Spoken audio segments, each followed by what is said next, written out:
Tonight, I'm David Valente with the People. I generally host the citizen engagement forums that we've had. Also, the host of the Political Deep Dive podcast. Thank you for joining us tonight. And we're talking about ballot initiatives. It's especially as we get closer to the election. We're less than 3 weeks away. It feels, I believe, yeah, we're less than 3 weeks away from the election.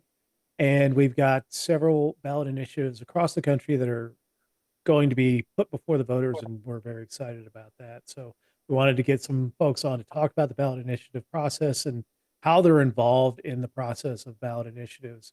So let me start with introducing our panel. Cindy Black is with Fixed Democracy First. The bio I have is you're based out of Washington State. Cameron Hurt from Common Cause is from Tennessee. Leaf Darling is with Ballot New Mexico, very near and dear to my heart as I'm a New Mexico of sorts, and Dr. Sandy Cosgrove from Vote Nevada. So thank you all for joining us tonight, and I will turn it over to each of you to kind of introduce yourselves and your organization. So we'll start with Cindy Black. Hi, everyone. Thanks for inviting me. As you mentioned, my name's Cindy Black. I'm the Executive Director of Fixed Democracy First, based in Washington State. We're a statewide pro-democracy organization that works on everything from voting rights and access, addressing money in elections, and campaign finance reform, as well as alternative voting systems like ranked choice voting, proportional representation. And then we also do a lot of civic engagement and work on civics education as well to expand that in the state. Awesome. Thank you so much. Joining us from Common Cause, Cameron Hurt. Good evening, afternoon. My name is Cameron Hurt. I'm originally from Tennessee, but I represent Common Cause Hawaii, and I am a proud resident of the islands of Hawaii. Common Cause is an organization that is based on all things good democracy and good government, nonpartisan government watchdog organization. We are involved in different initiatives, including campaign financing, to removing foreign contributions from our campaigns, as well as different things as far as AI protection, election protection, and again, anything good government is definitely our bread and butter. Thank you all. Excellent. And Leaf Darling from Ballot New Mexico. Hi, I'm the executive director of Ballot New Mexico. We are trying to expand the direct democracy sphere into New Mexico. 26 states have the ballot initiative process. We do not. There's an asterisk next to that, but mostly we don't. And we have found it's been very challenging to pass a lot of good governance and electoral reforms from the legislative strategy. So, our hope is, by getting this process started, we can make good governance reforms a lot more effective. Excellent. And then finally, Dr. Sandra Cosgrove from Vote Nevada. Sure. So can you hear me? Well, I can't hear you. Okay. I'm on campus helping some students do some things. But I'm Dr. Sandra Cosgrove. I'm a history professor here at the College of Southern Nevada in Las Vegas. And I've worked on quite a few ballot initiatives, but right now we're doing open primary with ranked choice voting. And it's quite the slog getting it through. Awesome.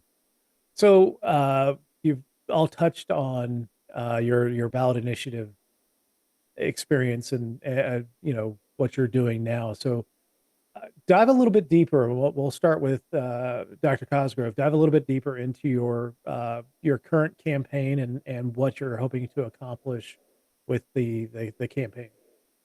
Sure. So we're working on ballot initiative 3. So it's ballot question 3 in Nevada. It's modeled after what Alaska adopted in 2020 and then used in 2022. So it's open primaries, top 5 move forward, and then ranked choice voting is an option in the general election. Because it's a constitutional amendment, we have to pass it twice. So it passed with 53% in 2022, and we're hoping to get at least that much this time. But we are getting a firestorm of opposition from the Nevada State Democratic Party this time.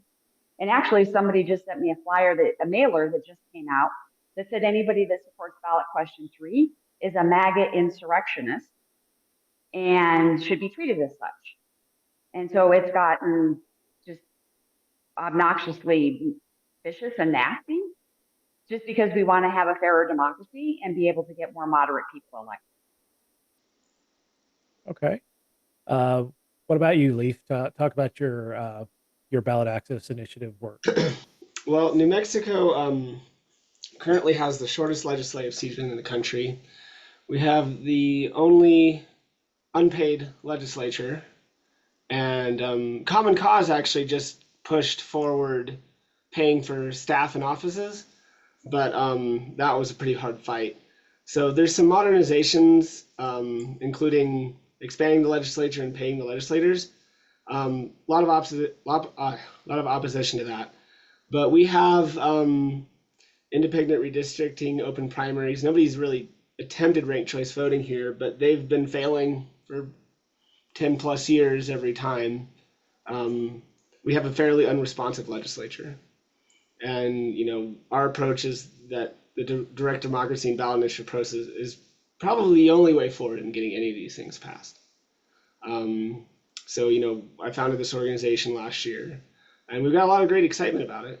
We're anticipating opposition as well, of course. But yeah, I mean, we just find this mechanism not just to be beneficial to democracy, but the only mechanism that's going to get a lot of these electoral reforms passed in the first place. Okay. And Cameron? Here in Hawaii, currently on the ballot, we have a constitutional amendment coming up that would codify in the state constitution the right to marriage for all persons, regardless of their gender. Now, Hawaii has had several unions since one of the first states to have them. And we also do have marriage on the books. However, what we have seen from the Supreme Court has been extremely concerning. So wanting to, I guess I would say it as tighten up all of our civil rights and make sure that they're extremely codified in our Constitution is our first movement in a post Roe v. Wade Dobbs decision world. So we are fighting to get, like I said, we have the right to marriage on the ballot this November. And again, that would amend our state constitution. Okay. And Cindy Black. Yeah, currently we don't have a statewide ballot initiative we're working on right now.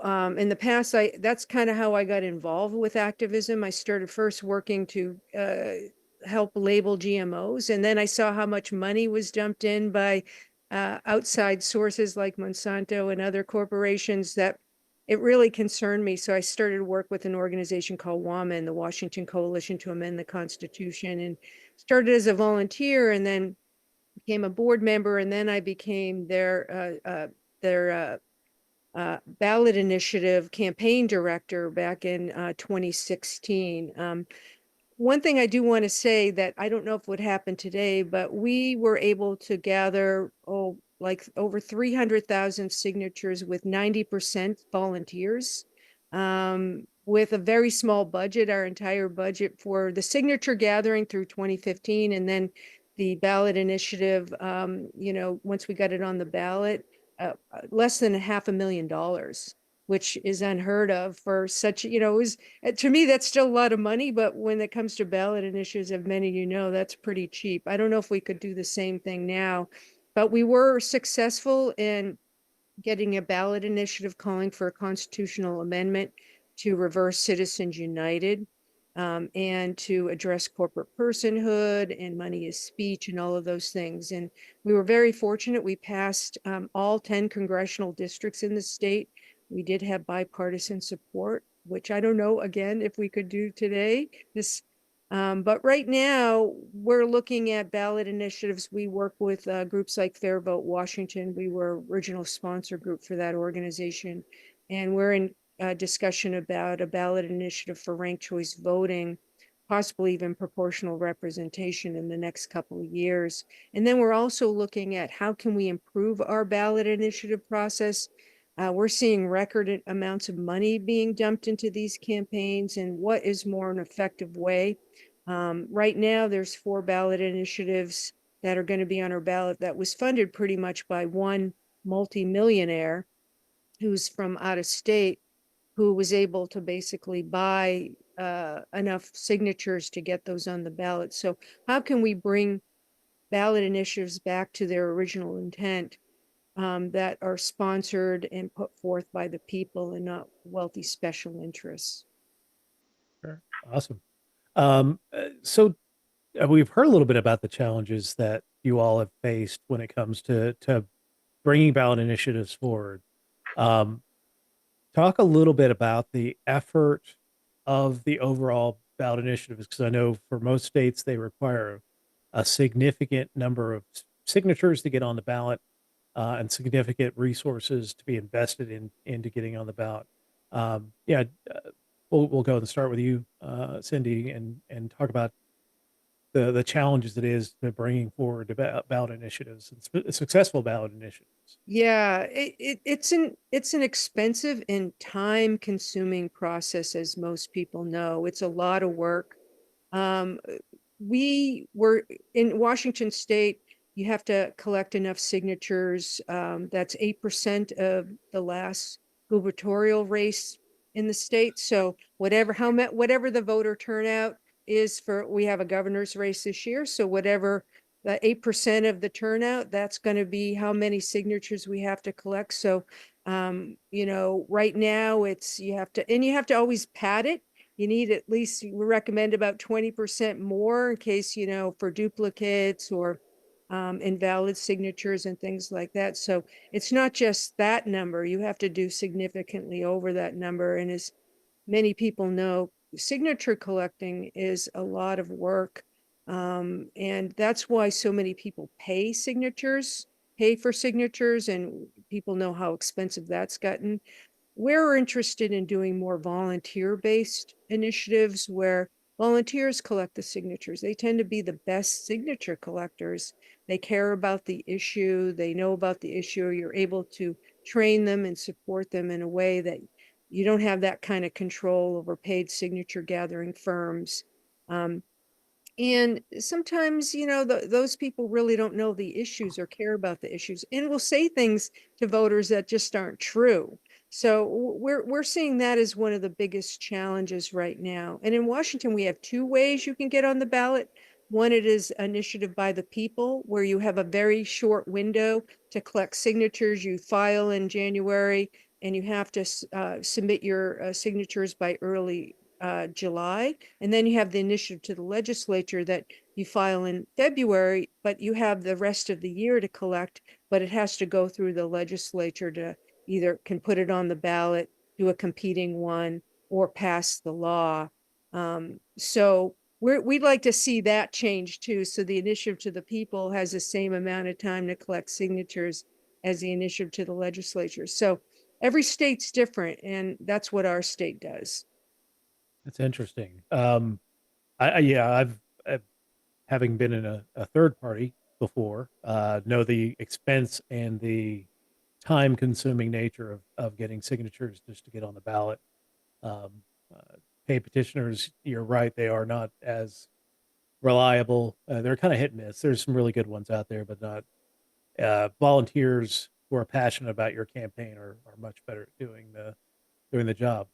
Cameron, talk about how getting your ballot initiative on the ballot in Hawaii. What were the efforts and what were the struggles in doing that? I think, well, first, the process is, in layman's terms, you need 2/3 majority in both houses of the legislature. So 2/3 in the state Senate and in the state House. From there, it moves on to the general public, and all it needs from the general public is a over 50% majority, and it passes. So that's more or less the process. I would say some of the issues, one, funding. Funding is always going to be an initiative, because you got to think ballot initiatives are usually grassroots led, so there's not a lot of money out there to begin with. Now, you need the funds, because a lot of people are like, well, why do you need money to have something on the ballot? What it does is it allows us to be able to go out into communities and educate voters on what's going on. And I don't think that part can be stressed enough. At a time when we can get information at our fingertips and 0.15 of a microsecond, there are still people who are not, getting news or information as fast. My state is a great example because we're very rural. So there are parts of my state that do not have, large parts of my state that do not have access to running water.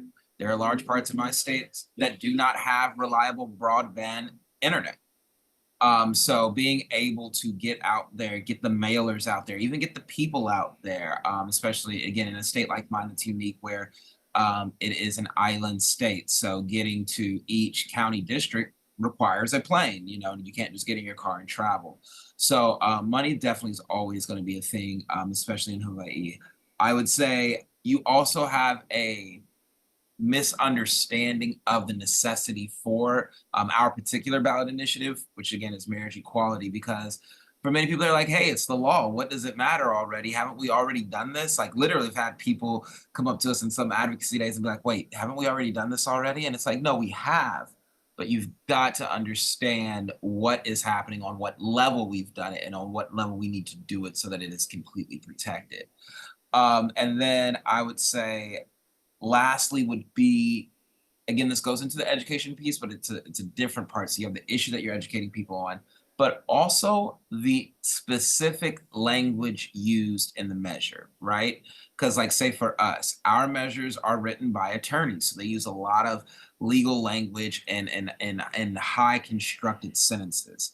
Sometimes a nice little 2 sentences. Do you think people should be able to marry whoever they want? The general public would know exactly what to say on that one. But we're finding even people who agree with the initiative are having a difficult time understanding the question. So also getting out there to explain to people how the question is written and what it means. So I'd say those have been some of our pain points out here. Your state sounds a lot like West Virginia in that we really don't have ballot initiatives, but you can have constitutional questions that have to come from the state legislature and put out to the people. We don't have a vehicle by which we can petition the legislature or the government to put something on the ballot. But very, very interesting. And West Virginia is very much like Hawaii, where we don't have a whole lot, not everyone has drinking water. It's very rural, not a lot of broadband challenges in our state. So very, very interested to hear from your perspective how the initiative process is going. So Leaf, you're kind of like us. We don't have the official ballot access process. Talk about your efforts and what the challenges that you've had with those efforts. The biggest challenge that I think we have is this idea of power sharing with the state legislature.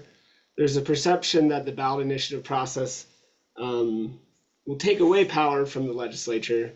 I, philosophically don't agree that power sharing is power giving.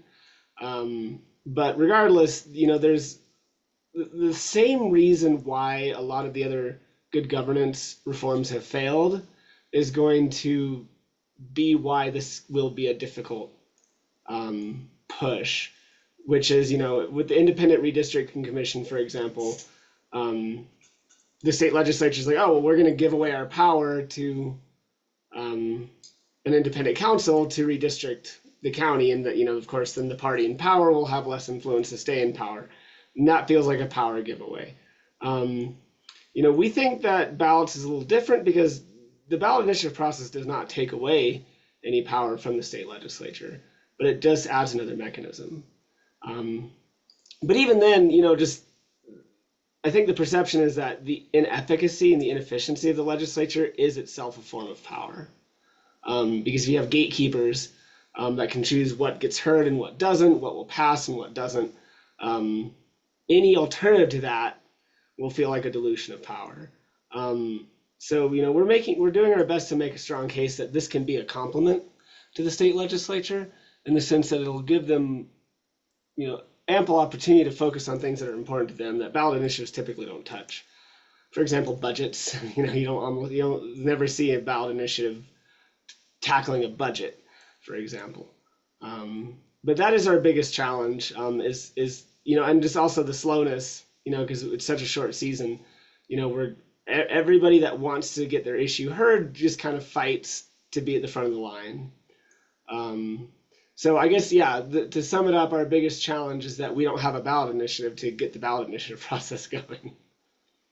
Yeah, and that's difficult. I mean, growing up, my mom actually worked at the state legislature back in the 80s and 90s, and um, it's what 30 days each, 30 and 60, yeah. 30 and 60. Yeah, so West Virginia is much like that. So, um, yeah, and we have seen where in West Virginia where we've talked about ballot initiatives, the idea that the legislature would cede power to the people and they wouldn't be able to control the narrative.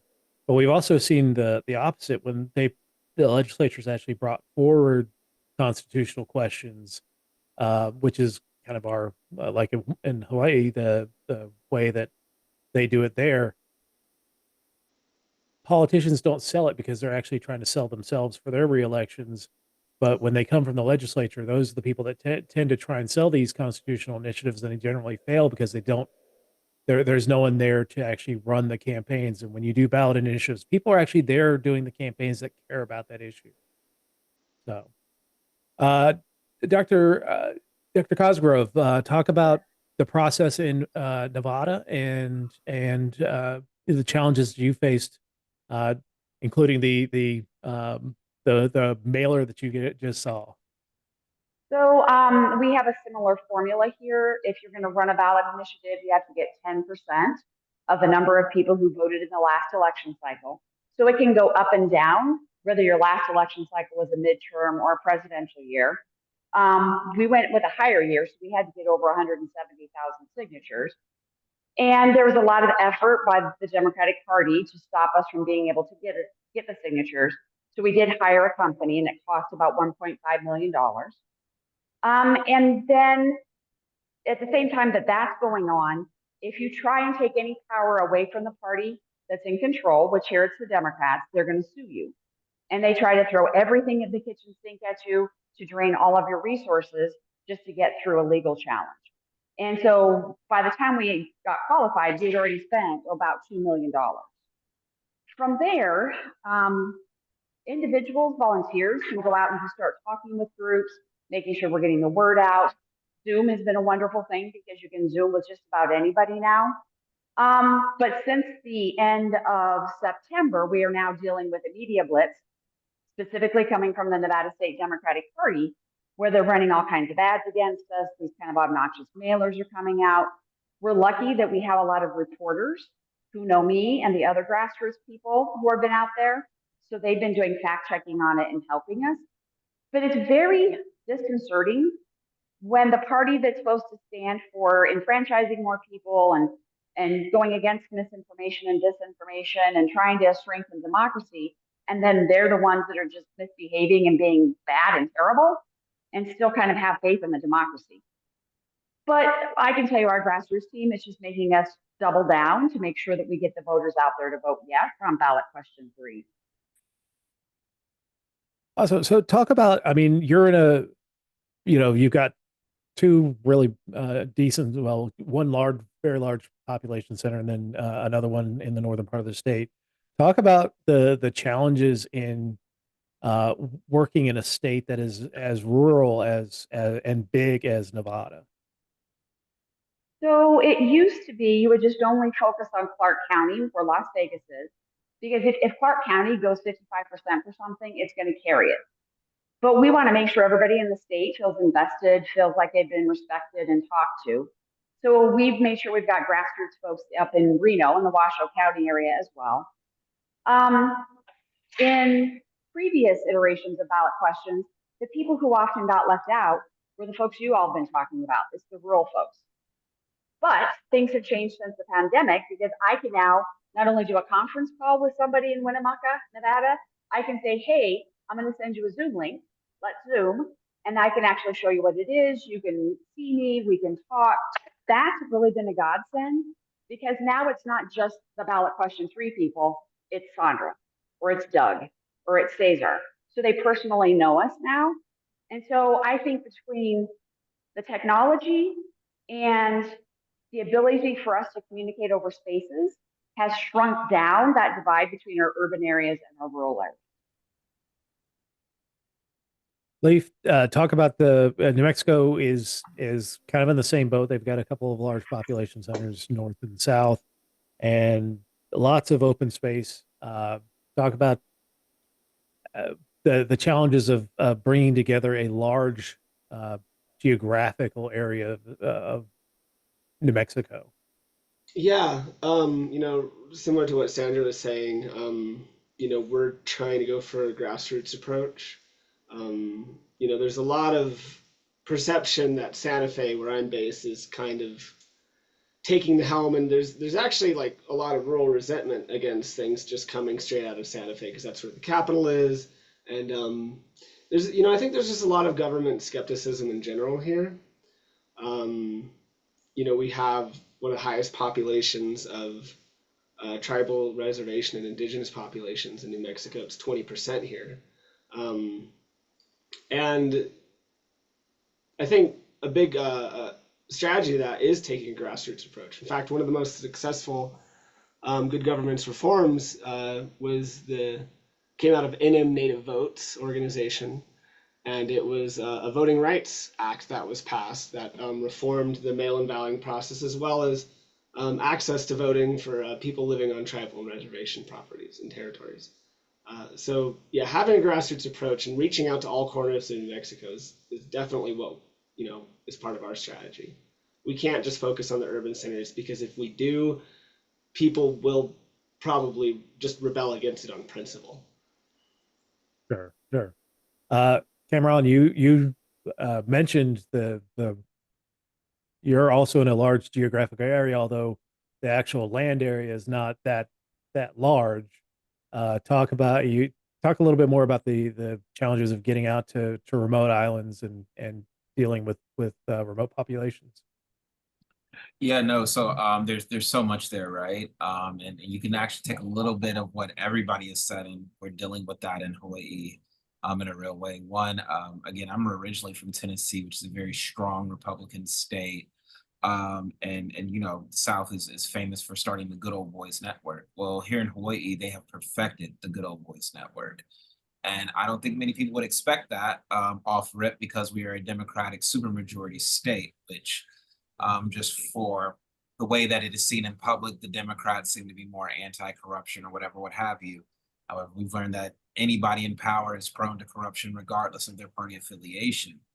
From there also, though, especially when we're going out into these rural places, you have a very strong pushback from our indigenous population.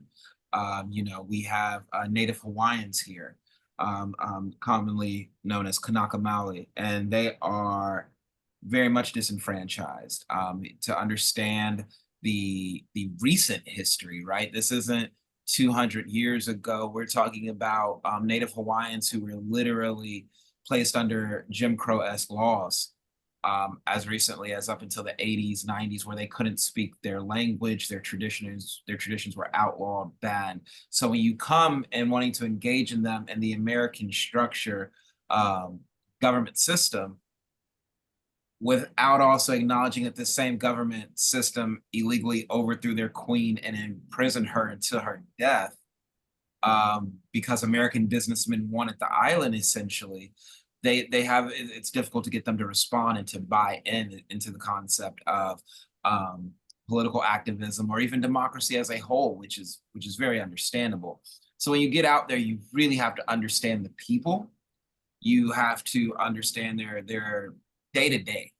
And I find it important not to show up when it's an issue, but you got to be out there before the issue gets there. That way the local community even knows your voice, again, because these are extremely rural areas. So having a presence on social media won't do you any good.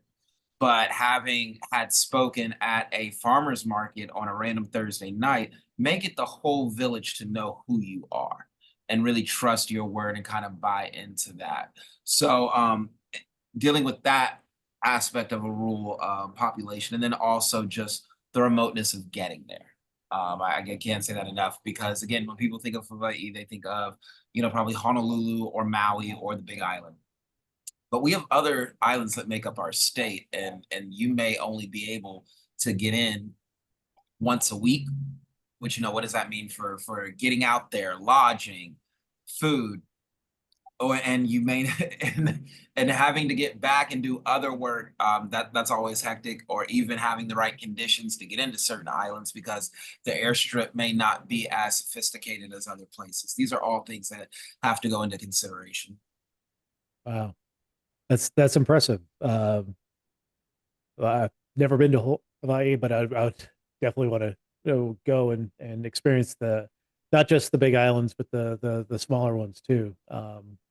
To get to know the people, I think is very important, and it's a great common thread that I'm hearing here is the talking about the grassroots and getting in and talking with the people directly. I think is fantastic. Cindy Black, talk about you know, your past work and the challenges that you have faced.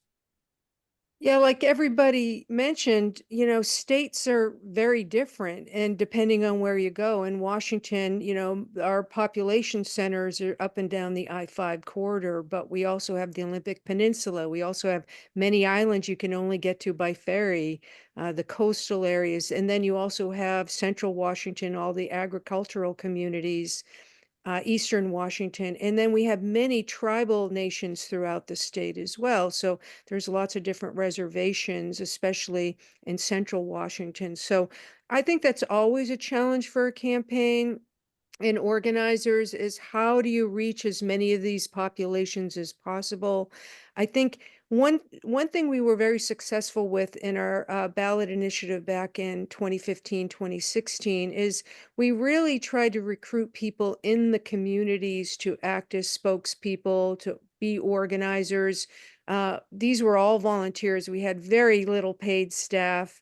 And had regular connections with them and regular meetings. Really didn't. Zoom wasn't popular back then, so it was phone calls. We had like these conference calls with everyone once a week to talk about what do they need.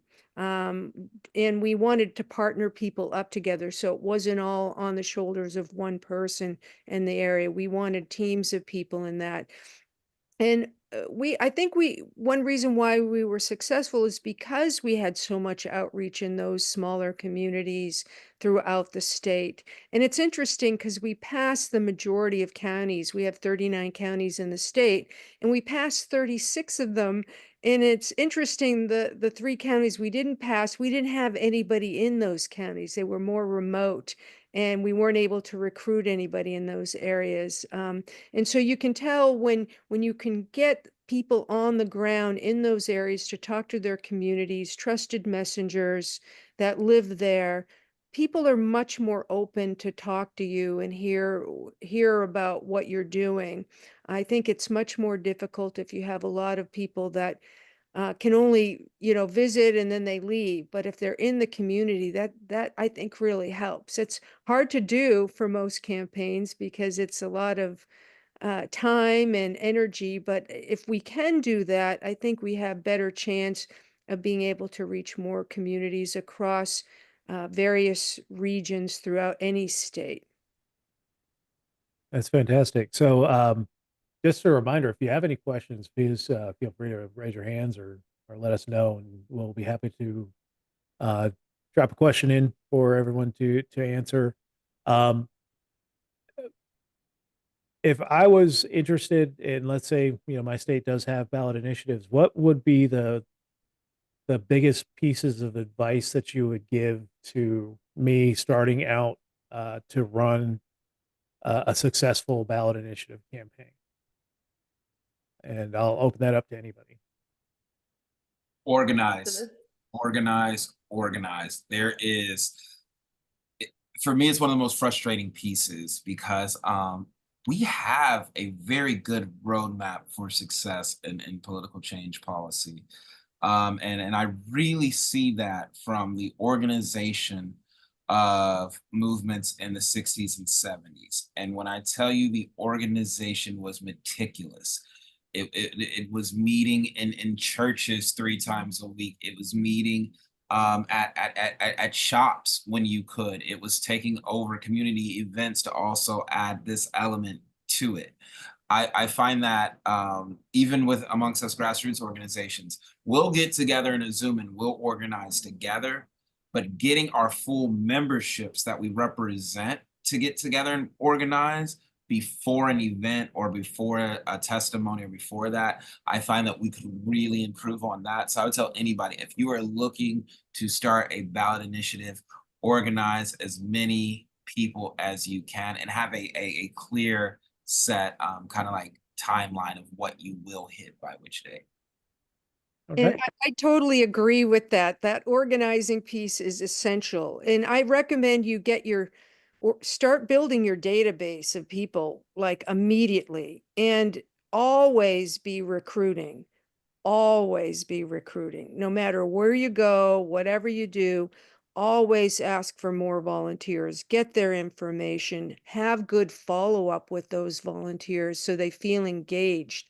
You can really build a strong grassroots campaign if you do that. And you can't, it doesn't take just a few weeks. It takes months to years to do that. So you have to start working on it immediately and realize that many initiatives and reform changes can take years. But if you start building that campaign early on, you're going to have more success down the road, especially if you don't have a lot of money.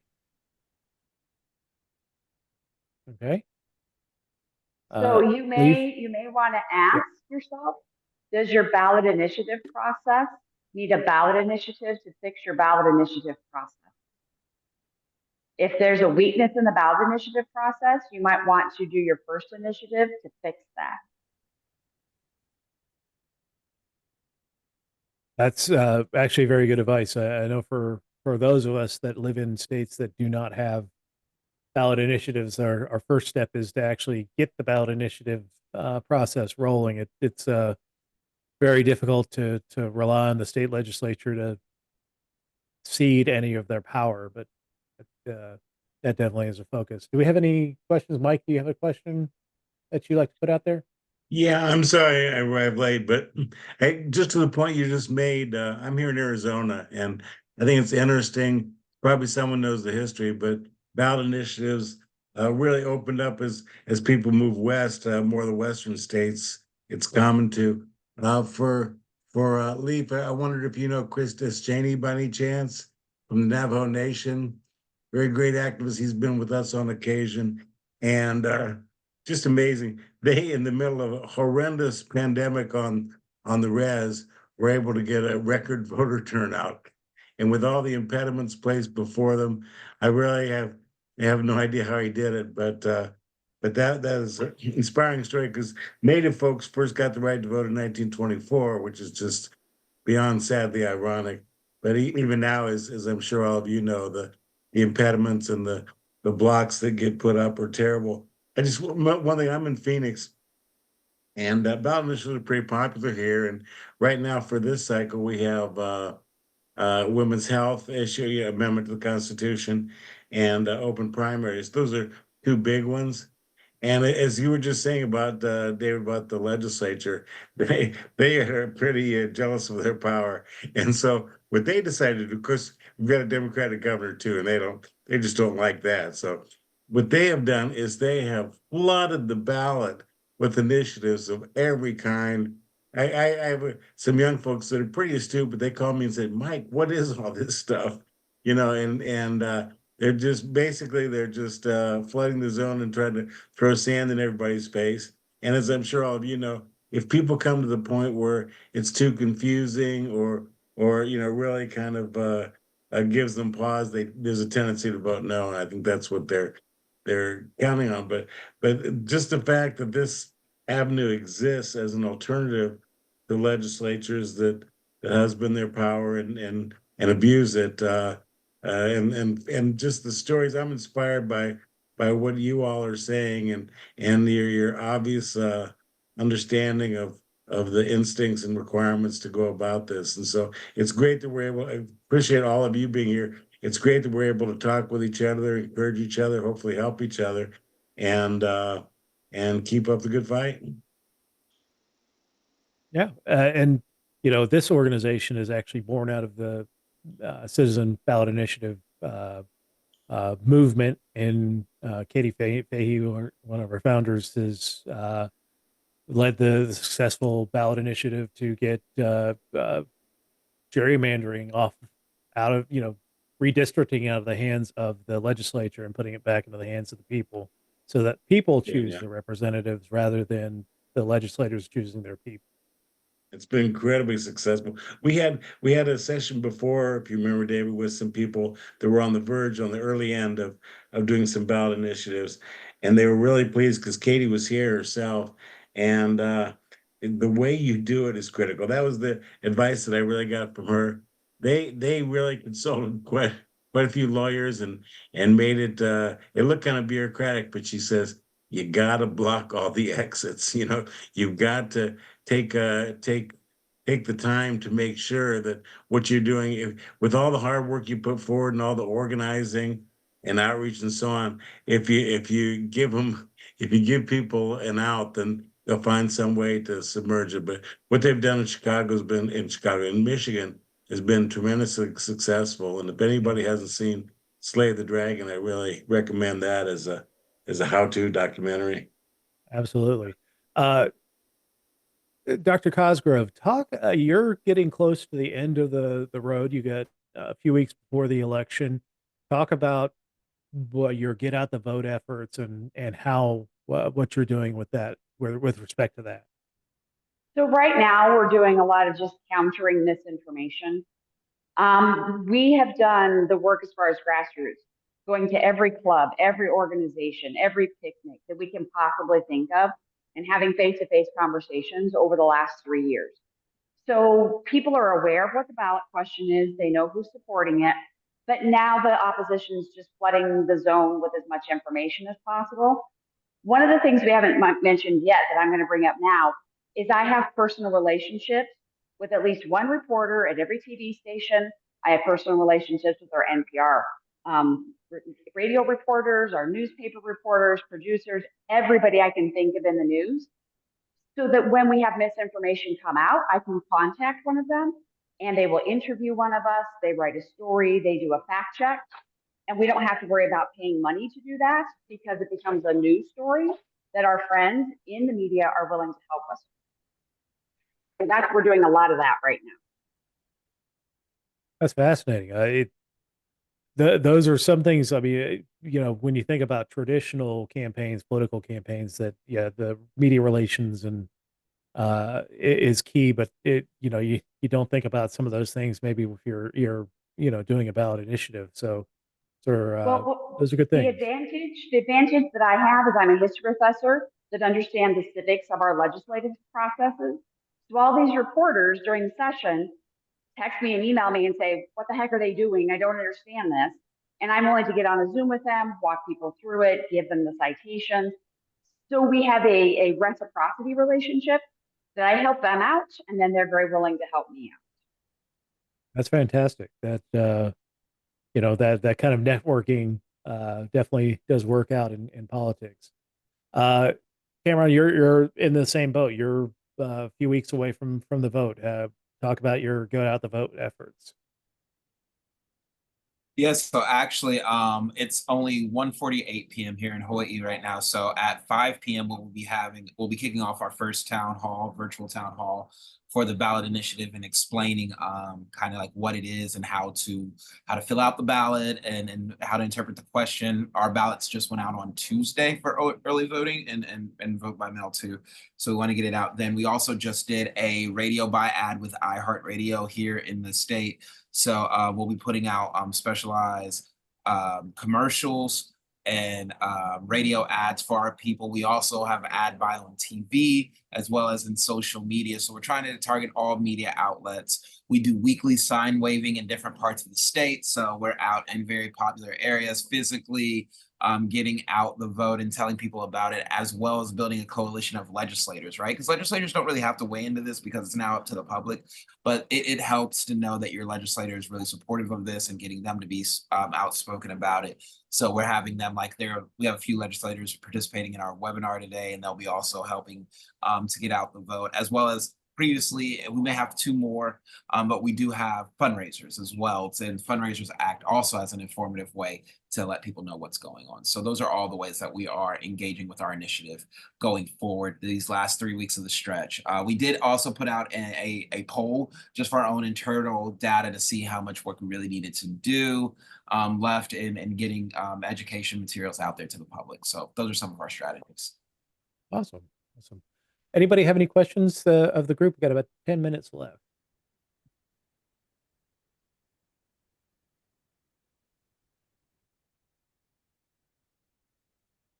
I don't have a question, but I'd like to add, because Cameron brought up a good point, is reaching out to legislators. Having some good endorsements really helps your cause, whether it's legislators or groups or whatever it might be. Endorsements can really help you get over the hurdle there at the end, especially if you can get them to reach out to their network and tell them that they support what you're doing.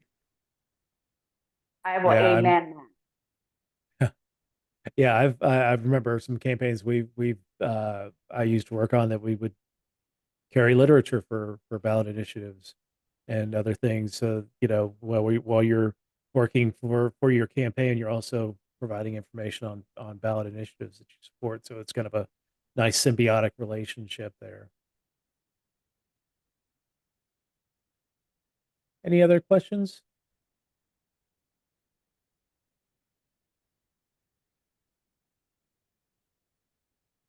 So I will ask that, you know, we're, you know, less than 3 weeks away from the election, but there's always an election coming up. So are your eyes on the future, looking at different projects for next ballot cycle? So do you have anything in the hopper for 2026 or 2025 and 2026? I think it was Sandra who said you may need to get a ballot initiative for your ballot initiative. Yeah. That is some critical information, right? Like, even for me, I'm looking at campaign financing, right? But I'm looking at campaign financing in a 3-year term because there are some things that need to be laid down as a foundation. That way, our legislators can't wiggle out of it. And they may be ready to shoot down the whole thing, but I'm trying to think 5 moves ahead and not behind, so we can set up these safeguards and these parameters to where it's the easiest possible push through. And the only way you cannot push it through is by saying that quiet part out loud. So definitely looking at the future roadblocks and ways to get those Sure. roadblocks out of the way. Yeah. And we're working on a ballot initiative that's going to be on the Seattle ballot next year. Their Seattle Democracy Voucher Program, those of that don't know, it's a public funding program where every eligible resident, including legal residents, get 4 $25 vouchers that they can donate to candidates of their choice. It's a public funding program. It's paid for by a property levy, but it has to be renewed every 10 years. So next year is 10 years. So we have to renew that in order to continue the program. And right now, there's 2 ways that can happen. The city council can refer to the ballot, and that's what we're trying to do, because that's a lot less expensive way to do it if we can get the council to do it. And if not, we are going to have to collect signatures to get that on the ballot. So we have a dual strategy, focusing on getting the council to do it and trying to meet with them and get their commitment. But if not, we're planning to collect signatures to get that on the ballot. So, and that has to be on the ballot next year, maybe 2026 in a special election, but we really want to get it in a general election. So that's a big focus for us going into next year. Awesome. Dr. Cosgrove, you got anything in the hopper? So I'm not going to say if, when ballot question 3 passes, then we have to really roll out voter education to make sure that we have a clean implementation. That makes sense. I mean, that's part of the scare tactics they use with open primaries and ranked choice voting is, you know, that it's a much more difficult process when it's not. So yeah, definitely voter education will be key moving forward. Yeah, so That is all awesome. And we're got about 5 minutes left. I'll let you all wrap up. Tell us how to find information about your initiatives and tell us about what you got, uh, where to find information about your organization. Yeah, I'll jump in real quick. You can go to commoncause.org and you can get our national website if you're looking for Common Cause Hawaii specifically. You can just go to commoncause.com or .org/Hawaii. You can also find us on social media, Common Cause HI. And for our ballot initiative, Yes on One, and one is spelled out ONE, Yes on One on all major social medias, and yes on or change23.org for that ballot initiative. So if you guys want to stay up to that, you can find us there. Awesome. Sandra, how do we find out information about your ballot initiative? Sure. If you just Google Vote Nevada blog, you'll land on my organization's page where we put all of our files and everything that's up to date. And you'll see it right under ballot question 3. So it's Vote Nevada blog. Okay, awesome. And Cindy, talk about your organization. Yeah, you can visit our organization at fixeddemocracyfirst.org. I did put a link in the chat. We also host a weekly democracy happy hour on Wednesdays. Peggy has been on the program before as a guest and others. Katie's been on the program before. We have usually people that work in democracy reform and democracy related issues as guest speakers every week. So you can find that on our website, how to join those. Well, thank you all for joining us tonight. We really appreciate the topic. It's very near and dear to our hearts at the people, and we really appreciate learning more about what you are doing in this space, and looking forward to working with you. And I'll turn this Thank you. back over to Sarah.